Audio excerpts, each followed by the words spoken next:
né? Estamos retornando aí com as nossas aulas no dia de hoje. Primeiramente, feliz ano novo a todos aqueles que ainda não tive a oportunidade de conversar.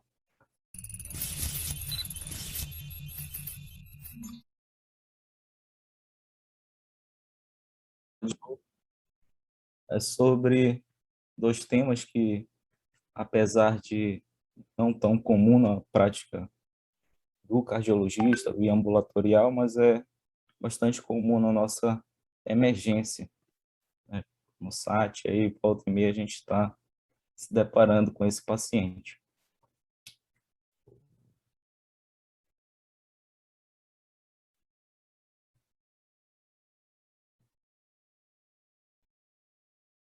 Estão visualizando?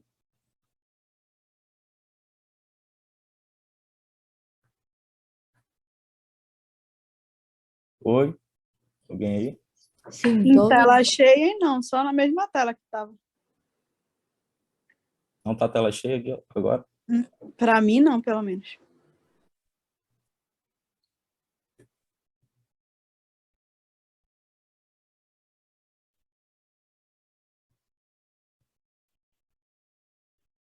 Mas está aparecendo o slide? tá aparecendo, Lourenço, só não tá em tela cheia. Ah, tá.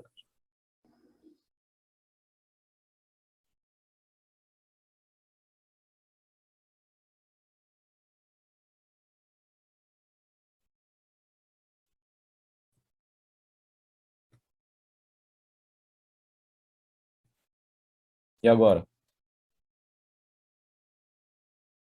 Agora sim. Agora sim.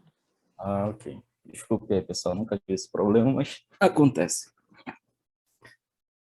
Então, a gente vai falar sobre esses dois temas que são comuns, né? Sobre AVC e doença arterial periférica. E volta e meia, a gente se depara aí com essas situações nos nossos ambulatórios, né? E principalmente aí nas nossas emergências, através do SAT, né? Algumas definições iniciais, elas precisam ser abordadas. Inicialmente, vamos falar do AVC, em seguida da doença arterial periférica. O AVC ele faz parte de um grupo, né, heterogêneo, né, de doenças cerebrovasculares, que se classifica dentro dos infartos agudos do sistema nervoso central, que vai incluir tanto alguma disfunção focal do encéfalo, né, além de alteração de retina ou ainda de medula espinhal, né, sendo que essas alterações devam perdurar aí com os sintomas por mais de 24 horas, né, ou ainda que apresentem alterações radiológicas. O AVC em si, ele vai ser aquelas alterações, o infarto do sistema nervoso central, que vai acometer principalmente estruturas do encéfalo. Um outro conceito que precisa ser abordado é sobre o acidente, o ataque isquêmico transitório, que vai ser justamente aquela alteração cujos sintomas duram menos de 24 horas, né? E que o paciente não vai apresentar alterações radiológicas, sendo elas agudas ou após essas 24 horas de sintomas. A gente tem que ter ciência que é um problema com uma alta epidemiologia, aqui dos Estados Unidos seria a quinta causa de morte, né, sendo que um dado epidemiológico aí em São Paulo, só no ano de 2004, houveram 21.076 casos naquela população. Além disso, o AVC ele vai se classificar aí tanto em hemorrágico ou ainda isquêmico, sendo que a grande maioria, em torno de 87%, serão os AVC de causa isquêmica, na qual há oclusão das artérias aí cranianas. A gente precisa, como cardiologista, saber aonde intervir nessas situações, né? Claro que o médico, aí a equipe mais adequada para o manejo desse paciente é a equipe da neurologia, né, mas o cardiologista aí vai atuar principalmente na prevenção primária, né, com os controles dos fatores de risco. Entre esses fatores de risco, entre os mais importantes, a gente pode citar a hipertensão arterial, né, que grande parte dos pacientes que comparecem nos nossos ambulatórios fazem, de alguma maneira, controle da pressão arterial. A hipercolesterolemia também, que é um fator de risco muito presente. Pacientes que apresentem aterosclerose carotídea, então, é importante, em algum momento aí do acompanhamento desses pacientes, se for o caso, fazer um rastreio, desde que o paciente apresente sintomas, né, e que sugira alguma alteração carotídea. Outro fator de risco muito presente seria a fibrilação atrial, né, que muitos nossos pacientes fazem acompanhamento, então é comum a gente receber um paciente para acompanhar por fibrilação atrial que já teve 3, 2, 4 episódios de AVC ao longo da vida, né? E o paciente já chega de maneira tardia, com sequelas neurológicas importantes, nos nossos ambulatórios já para prevenção secundária. Então, é importante já abordar esse paciente com anticoagulação adequada, né, já no início dos primeiros sintomas. Cada tema desse tem a sua aula específica, então a gente não vai se aprofundar tanto. E, além disso, outros fatores de riscos importantes associados seriam o tabagismo, etilismo, o diabetes mellitus, né, doença renal crônica, obesidade, a própria doença arterial periférica, né, que já indica aí lesões arteriais importantes, pacientes que já sofreram infarto e, obviamente, pacientes que já tiveram algum evento isquêmico anterior.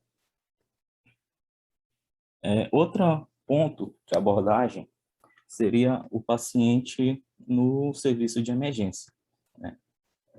Antes disso, é importante a equipe pré-hospitalar ter uma boa ideia, né, do manejo desse paciente, até para encaminhar para um serviço que tenha a possibilidade de dar o suporte conforme as diretrizes nos indicam.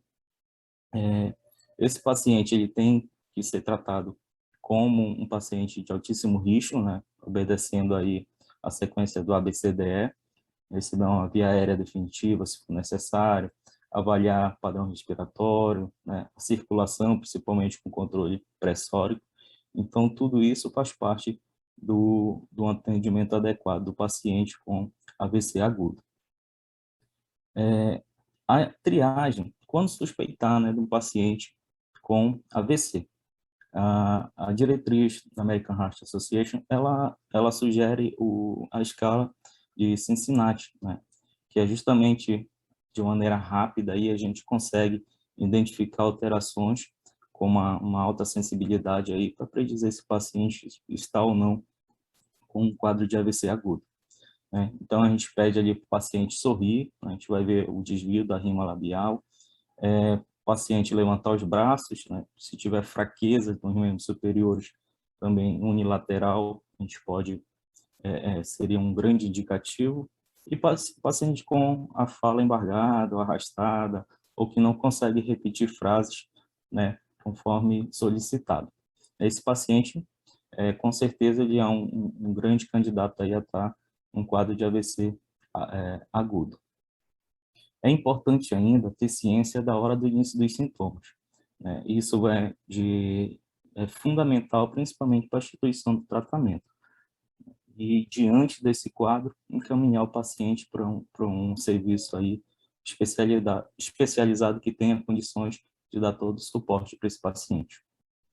Um exame que já pode ser iniciado, e também de suma importância, que pode causar alterações físicas e neurológicas muito idênticas ao AVC, são os pacientes com hipoglicemia, né? Então, essas alterações precisam ser corrigidas antes de qualquer medida para o paciente, qualquer medida invasiva.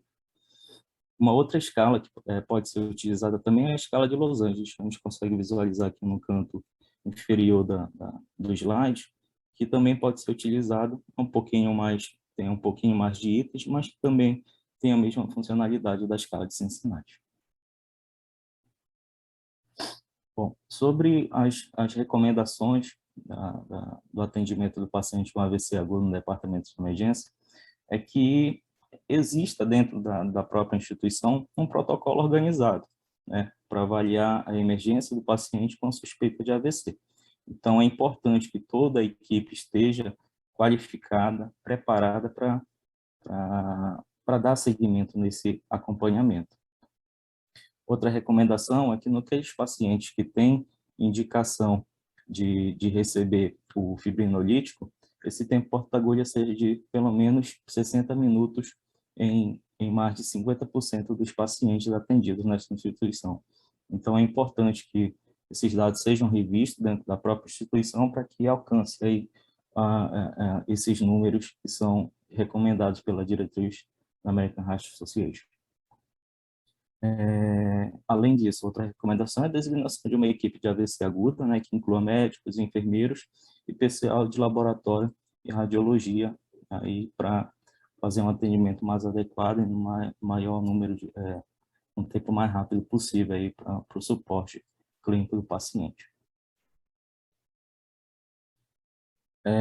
Além disso, o atendimento inicial no departamento de emergência precisa seguir alguns critérios, né? E existem alguns tempos que precisam ser obedecidos para que esse atendimento seja o mais rápido possível, né? A avaliação de um departamento de emergência pela equipe de AVC em pelo menos 10 minutos, né? A gente tem um problema aí com relação a isso no nosso hospital, justamente por não possuir uma equipe de AVC, né? O neurologista ser sobre aviso, então isso dificulta um pouco o cumprimento de alguns itens, né? O paciente precisa ser preparado para TC ou ressonância magnética de urgência em pelo menos 20 minutos e que esse exame seja interpretado aí num tempo mínimo de 45 minutos. Além disso, precisa ser dado todo o suporte clínico do paciente, a reavaliação novamente do ABCDE, né? Monitorar, ofertar oxigênio quando necessário para esse paciente, sendo que o oxigênio ele é recomendado apenas se a saturação estiver abaixo de 94%, né? E não esquecendo da glicemia novamente, o departamento de emergência precisa ser verificado, lembrando aí que é um importante diagnóstico diferencial no caso do AVC. Além disso, precisa estar bem estabelecida a hora do início dos sintomas, isso vai influenciar na instituição do fibrinolítico, e alguns outros exames que podem ser solicitados, mas que não podem atrasar a instituição da terapia, se for necessário, né? Que seria o eletrocardiograma, para avaliar justamente arritmias, podem ser potenciais causadoras do evento isquêmico, né? Além da troponina, que também pode ter alterações durante o acidente vascular cerebral. É importante também que a temperatura desses pacientes esteja controlada, né? Mantendo aí em torno de 38 graus, que são as principais recomendações aí na diretriz. Já no departamento de emergência, algo que precisa também ser bem estabelecido é a classificação de gravidade do paciente, né? Essa classificação ela vai ser feita pela escala do NIAID, né? Ou escala neurológica canadense, sendo que a recomendação pela diretriz da American Heart seria pelo NIAID mesmo, para ser avaliada a gravidade desse paciente, cujos critérios são aqui visíveis aqui do lado, seriam 11 critérios, né? Avaliação do nível de consciência, cada item desse ele é pontuado de 1 a 2, de 0, 1, 2, alguns de 1 a 3, e a soma vai influenciar no tratamento ou não do paciente na frente. O nível de consciência que vai ser avaliado, né, junto com a resposta verbal e a obediência de comandos. A questão do olhar conjugado do paciente, alterações ou não do campo visual, do nervo facial, a presença ou não de força ausência ou não de força muscular dos membros superiores e inferiores, presença de ataxia, sensibilidade, linguagem, além da disartria e negligência, tanto visual, tátil ou auditiva do paciente. Além disso, algo de extrema importância e essencial no manejo do paciente seria o exame de imagem, né, que seria ou através da tomografia ou a ressonância magnética, são os indicados. Com esse exame de imagem, segundo a recomendação, ele precisa ser realizado em pelo menos 20 minutos, né, em 50% dos candidatos à alteplase, ou trombectomia, como já havia relatado anteriormente. Além disso, a extensão da gravidade ou hipotenuação aguda, as alterações isquêmicas precoces, elas não devem ser usadas como critério para suspender a terapia, né? Então, independente da extensão, da presença ou não de alterações, o que vai guiar a terapia será justamente o tempo aí de início dos sintomas. Algo que não é recomendado também é o uso rotineiro da ressonância magnética para excluir microsangramentos cerebrais antes da administração da alteplase, né? E, além disso, o uso criterioso da imagem para selecionar pacientes com AVC isquêmico que acordaram com AVC ou com tempo incerto de início dos sintomas para tratamento com alteplase não é recomendado. Ou seja, se tu não sabe o tempo que o paciente tem de sintomas, o paciente acordou ou esse tempo é incerto, independente das alterações presentes na tomografia, isso não deve guiar o médico na terapia com fibrinolítico. Alguns critérios precisam ser seguidos para o tratamento com fibrinolítico nesses casos, né? Primeiramente, um paciente elegível seria aquele paciente com mais de 18 anos, né, e que tenha sintomas aí com menos de 3 horas de sintomas, sendo que alguns grupos podem ou não receber a terapia numa janela aí entre 3 e 4 horas e meia de sintomas. Quais são esses pacientes? É justamente pacientes com menos de 80 anos, né, que não tem diabetes ou que não tem história de AVC prévio e que possuem uma pontuação no IAE de menor que 25, né, também não tem benefícios de paciente. Pacientes que não receberam tratamentos com anticoagulantes prévios e que não têm isquemia em mais aí de 1/3 do território da artéria cerebral média. Além disso, esses pacientes precisam ter uma pressão, antes de iniciar o fibrinolítico, menor de 185 por 110 milímetros de mercúrio e uma glicemia capilar acima de 50. Por isso, a importância da correção na avaliação inicial. Algumas contraindicações também precisam ser levantadas. Aqueles pacientes que possuem uma pontuação menor que 5 no NIH, né, não incapacitante. Então, aí entra um adendo, né? O paciente que tem uma escala menor que 5, mas que, porventura, possa ter alguma incapacidade futura, né, esse paciente ele pode, sim, receber o fibrinolítico. Né? Pacientes que precisam de manipulação fina das mãos, como cirurgiões ou alguns outros profissionais, eles podem se beneficiar com a terapia com fibrinolítico. Pacientes que já tiveram história de AVC hemorrágico, né, ou que tem alguma história de sangramento intracraniano. Além disso, pacientes que já sofreram algum AVC isquêmico em menos de 3 meses também não seriam elegíveis, e que possuem algumas discrasias sanguíneas, como plaquetopenia menor que 100, né, um INR acima de 1,7, um TTPA acima de 40 segundos, ou um TP acima de 15 segundos. Pacientes com suspeita de dissecção de aorta também não seria uma contraindicação absoluta, e aqueles que não alcançaram ainda controle de PA e que possuem uma pressão acima de 185 por 110 também seria uma contraindicação absoluta. Pacientes que possuem alguma alteração neurológica como neoplasias, o TCE grave em menos de 3 meses, ou aqueles ainda que possuem neoplasia gástrica ou risco de sangramento gástrico, é importante. Pacientes com suspeita de endocardite também seriam contraindicação absoluta, e aqueles que fazem uso de anticoagulantes orais, né, ou fizeram uso em menos de 48 horas, exceto que os exames de coagulação estejam normais. Né? Então, qual é o fibrinolítico aí elegível, né, para o tratamento do paciente com AVC agudo?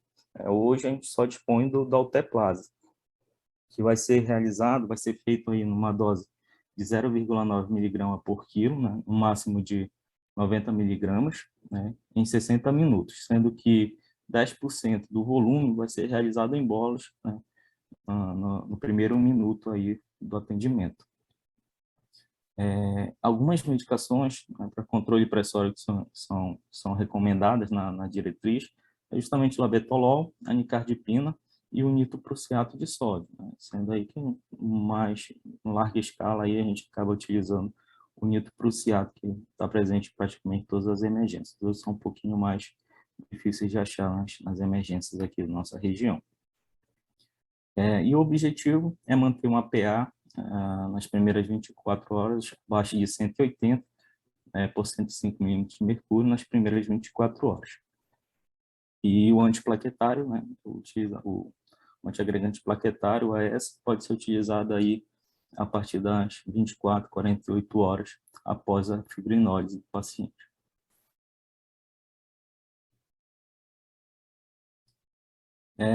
O grande risco do uso dos fibrinolíticos na emergência é justamente o risco de sangramento intracraniano, né? Esses pacientes precisam ter a monitorização contínua, né? Controle da pressão arterial nos primeiros 15 minutos, de 15 a 15 minutos nas primeiras 2 horas, de 30 em 30 minutos nas primeiras 6 horas, e de hora em hora nas próximas 24 horas, né? Justamente para minimizar aí ou reduzir os riscos, né, de sangramento intracraniano. Nesse caso, pacientes com suspeitos de sangramento intracraniano, né, tenha piora neurológica novamente ou alguma situação, é importante parar a infusão novamente e levar esse paciente para tomografia, né, para avaliar se houve ou não algum tipo de sangramento. Além disso, alguns exames precisam ser solicitados, como hemograma, controle coagulograma novamente e o nível de fibrinogênio. Além disso, pode ser lançado mão de crioprecipitados, né, incluindo o fator 8, nessa dose de 10 unidades infundidas de 10 a 30 minutos. Início em 1 hora com picos de 12 horas.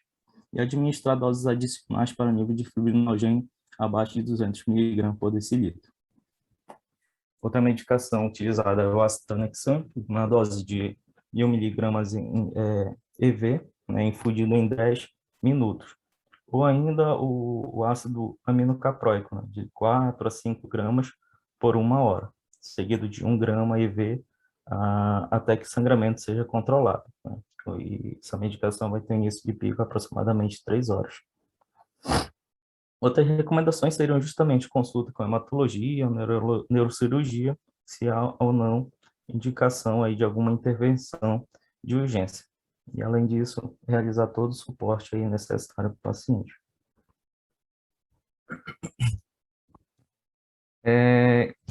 Outra terapia utilizada seria a trombectomia, né? Que existe também alguns critérios pacientes elegíveis para trombectomia. O primeiro critério seria justamente a pontuação de ranking pré-AVC modificada, que a gente visualiza aqui, né? Então, vai avaliar principalmente o estado neurológico desse paciente antes do AVC, pacientes que não apresentavam sintomas ou sem capacidade significante, capaz de realizar todas as atividades habituais. Esses pacientes seriam os elegíveis à trombectomia. Sendo que aqueles pacientes com incapacidade leve a moderada já seriam pacientes com contraindicação ao tratamento. Além disso, aqueles pacientes que possuem oclusões em grandes vasos, né, principalmente na carótida interna ou no território da artéria cerebral média proximal. Paciente acima de 18 anos que possuem uma pontuação acima de 5 no NIH e também que tem alterações no SPECT acima de 6, né? Esse score ele é feito pela tomografia. E que o início dos sintomas sejam em menos aí de 6 horas. Esses seriam os pacientes elegíveis à trombectomia. Bom, sobre AVC, era praticamente o que eu tinha para falar. Alguma dúvida, alguma colocação desse tema inicial?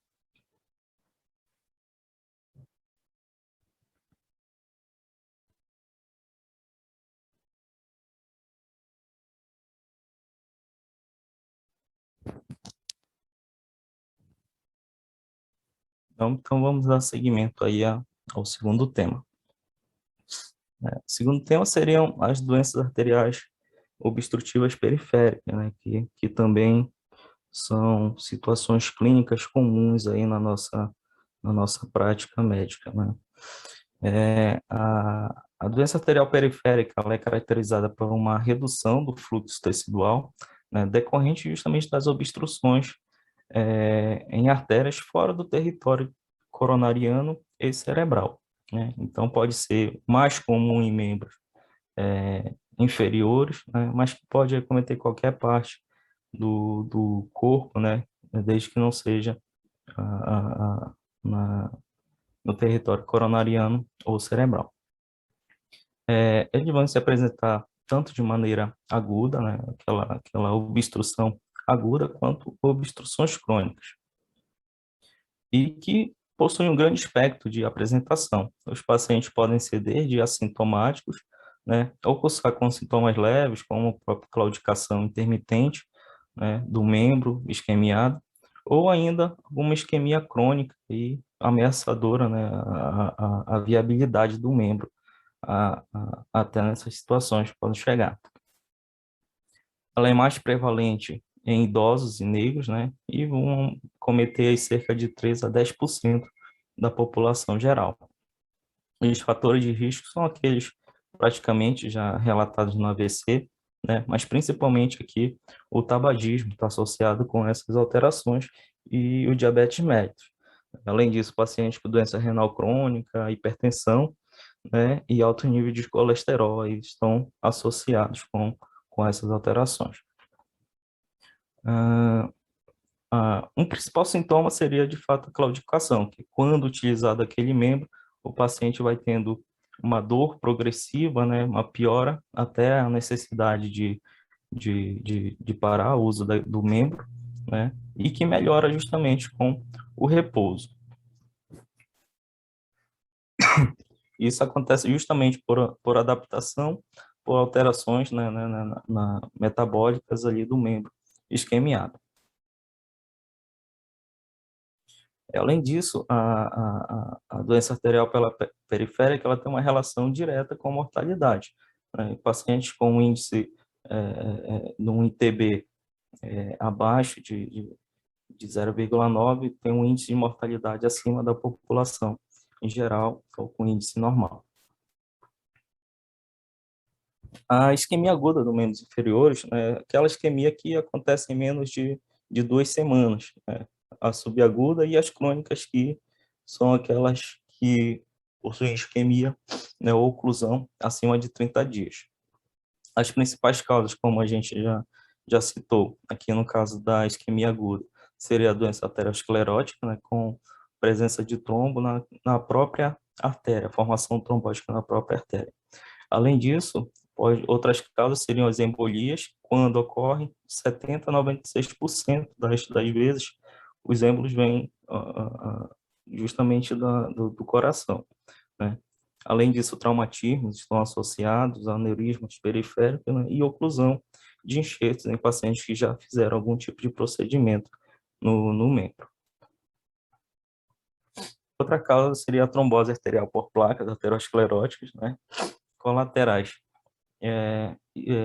Geralmente, nessas situações, os pacientes possuem sintomas mais atenuados, são aqueles pacientes que se adaptam melhor, né, ao SUS, com circulação colateral, e que acabam não tendo uns sintomas tão exacerbados, né? O local mais frequente seria justamente a artéria femoral superficial, no segmento médio distal da coxa, no longo segmento e possui uma grande área de irrigação, né? E possui uma maior predisposição a sintomas. Outras causas que estão associadas também à doença arterial periférica, a oclusão aguda, seria a trombocitite obliterante, a presença ou não de vasculites, displasia musculares e trombofilias, que estão associadas bastante aí a essas situações.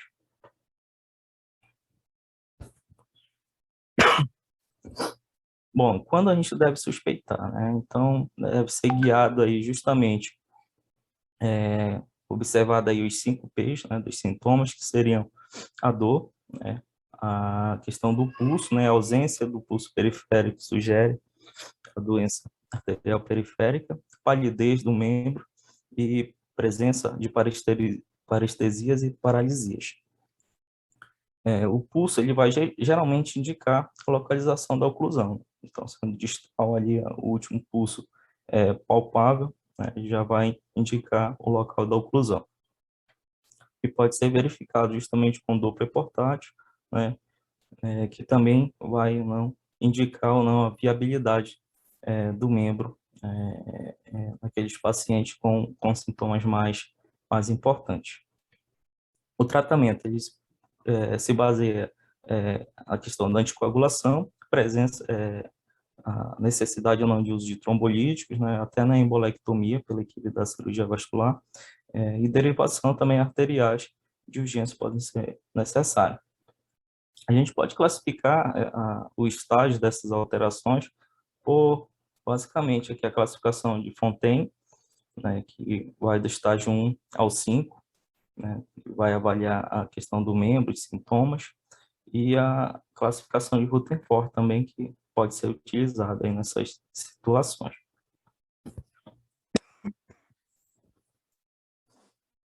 Sobre a viabilidade do membro, a gente pode utilizar essa escala que vai avaliar justamente a perda sensorial, parestesia, a questão arterial, pulso não presente e as alterações venosas, os sinais do Doppler. Então, pode ser avaliado tanto de viabilidade até alterações irreversíveis aí, conforme a observação na viabilidade do membro. O exame físico ele vai ser constituído basicamente da palpação dos pulsos, né? Sinais de hipotrofia no membro, uma redução de pelos, alterações de unhas, né? Alterações de unhas hipertrofiadas, principalmente, deformidades articulares. O que pode ser utilizado também, lançado mão aí à beira de leito, também seria o índice tibiobraquial, né? Onde o normal seria em torno de 0,9 a 1,3. Pacientes que já possuem obstruções mais importantes, né, com índice abaixo de 5, são aqueles que já apresentam alguma claudicação, dor, a utilização do membro. Pacientes com lesões mais graves, de 0,3, já podem ter uma dor em repouso, e aqueles com obstruções mais graves, com índice de 0,2, já são aqueles pacientes que possuem lesões tróficas, né, ou até mesmo gangrena do membro. E a pressão arterial sistólica do membro inferior, menos de 85, já começa a dificultar principalmente cicatrizações, né? Informações de úlceras de difícil controle aí, de difícil cicatrização. Os exames complementares podem ser utilizados tanto o Doppler arterial, né, que é o mais comum, né, utilizado no hospital, que vai definir principalmente se há ou não obstrução, né, o exame aí principal a ser utilizado. Além disso, a angio-TC, a angio-ressonância e a arteriografia, que vão principalmente direcionar o tratamento pela equipe da vascular. O tratamento ele pode ser tanto clínico quanto intervencionista. O principal seria o controle dos fatores de risco, né, com controle de tabagismo, controle de diabetes, de epidemias, hipertensão e obesidade, né, e o tabagismo, aí a cessação do tabagismo seria a medida isolada mais eficaz para aqueles pacientes que possuem a doença arterial periférica. O uso de antiplaquetários também pode ser utilizado, principalmente naqueles pacientes sintomáticos, né? E o objetivo é justamente melhorar a patência das reconstruções cirúrgicas, aqueles pacientes que já foram submetidos a alguma intervenção. Para a claudicação, aqueles pacientes que claudicam, a atividade física ele vai aumentar a distância aí das marchas, né? Melhorar pelo menos a funcionalidade do paciente. De medicações, pode ser utilizado ainda o cilostazol, que é um inibidor da fosfodiesterase, que é a principal medicação utilizada nos pacientes, mas que não tem tanto efeito naqueles que já possuem uma classificação lá de Fontaine acima de 3, de 5, né, aqueles casos mais avançados. Algo a ser utilizado também seria o tratamento intervencionista, que já vai ser indicado naqueles pacientes que possuem uma claudicação limitante, né, ou seja, aquele paciente que não consegue mais fazer nenhuma atividade devido à dor intensa, ou que possui uma isquemia crítica do membro, né, com risco ali à viabilidade do membro. E também pacientes que já têm grande perdas teciduais, com amputações, pacientes com necrose importante, já seriam indicados aí a um tratamento intervencionista. E justamente o tratamento intervencionista vai ser aqueles com claudicação limitante, isquêmica crítica do membro, né, e pacientes com grande perda teciduais, né, que acabou repetindo o restante do slide anterior. E era isso que eu tinha para falar sobre esses dois temas que fazem parte aí do nosso know-how de aulas. Alguma colocação?